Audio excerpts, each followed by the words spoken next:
فرمایا کہ تمہارے انسان کے 360 جوڑ ہیں، فرمایا 360 جوڑوں کا صدقہ ادا کیا کرو۔ صحابہ کرام نے عرض کی اگر کسی کے پاس زیادہ صدقہ نہ ہو، جانور نہ ہو، بکرا نہ ہو، کیا؟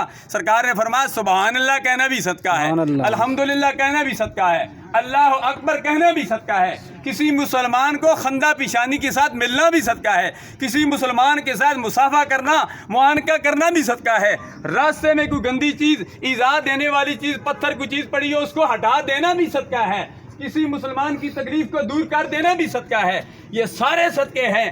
آج آپ نماز جنازہ پر آئے ہیں، یہ بھی صدقہ ہے۔ نماز جنازہ پر آئے ہیں تعزیت کے لیے آئے ہیں تاکہ ہم نماز جنازہ پڑھیں گے، ہم پسماندگان سے ملیں گے، ان کا حوصلہ ہوگا، ان کے دکھ درد میں ہم شریک ہوں گے تو ان کے کافی جو ہے غم وہ کم ہو جائے گا۔ دعا کریں کہ اللہ تبارک و تعالیٰ تمام پسماندگان کو، عزیزم محمد ندیم، محمد وسیم، محمد طلحہ برادران کو صبر جمیل عطا فرمائے۔ تمام فیملی جو تھٹے سے ہے، بسال سے ہے، دومیل سے ہے، میریا سے ہے، اٹک کینٹ سے ہے، محمد نگر سے ہے، جہاں کہیں سے بھی آئی ہے، اللہ سب کو صبر جمیل عطا فرمائے۔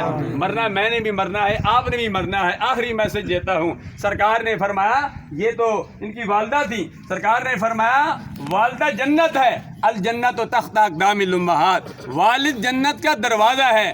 ضرورت اس امر کی ہے، پرفتن دور ہے، اس دور میں اپنے والدہ کو بھی راضی کر لو، والد کو بھی راضی کر لو۔ اگر وہ ناراض ہیں، مرنے کے بعد قبر پر چلے جاؤ، جا کر ان کے لیے سارے ثواب کرو، ان کے لیے دعا کرو، ان کے لیے صدقہ جاریہ کوئی ایسا عمل کرو تاکہ انہیں ثواب ملتا رہے۔ انشاءاللہ العزیز والدین راضی ہو جائیں گے تو اللہ تبارک و تعالیٰ بھی راضی ہو جائے گا، والدین ناراض ہیں تو اللہ تبارک و تعالیٰ بھی